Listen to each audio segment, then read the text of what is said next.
Iran, the bully of the Middle East, must now make peace. If they do not, future attacks will be far greater and a lot easier.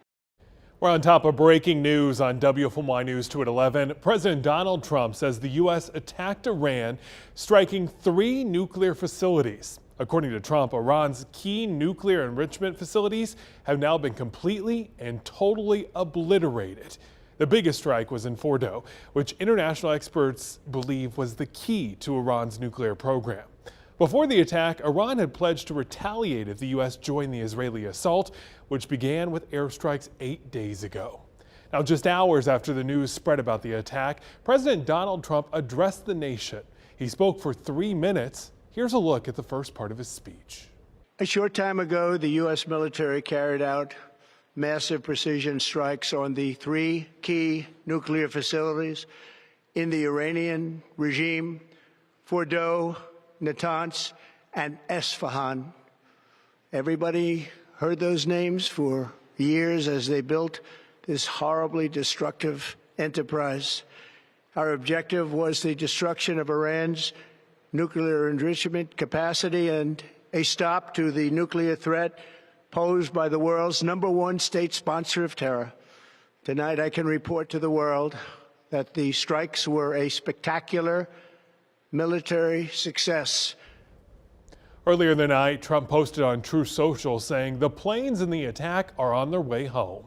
He also wrote after the airstrike that, quote, "Now is the time for peace." Trump said this airstrike was something only the U.S. could pull off. That's because we have something called a bunker buster bomb. An official confirmed that was used in the strikes. The bomb is so heavy, it could only be dropped by an American B-2 bomber, what you're seeing right there. Now, because of its weight, it can destroy underground facilities like those nuclear facilities. Reaction to the attack has started rolling in on social media. Republican senators from North Carolina, Tom Tillis and Ted Budd, put their support behind Trump's decision. Tillis said the U.S. cannot allow Iran to build nuclear weapons, while Senator Budd said he commends Trump for standing with our Israeli allies. We also saw one of Greensboro's representatives, Addison McDowell, repost something from the House Republicans, saying peace through strength. On the Democratic side, the House Minority Leader Hakeem Jeffries released a statement saying in part that Trump failed to deliver on his promise of bringing peace to the Middle East and that the risk of war has now dramatically increased. Earlier today, the U.S. ambassador to Israel said they started evacuating Americans from Israel.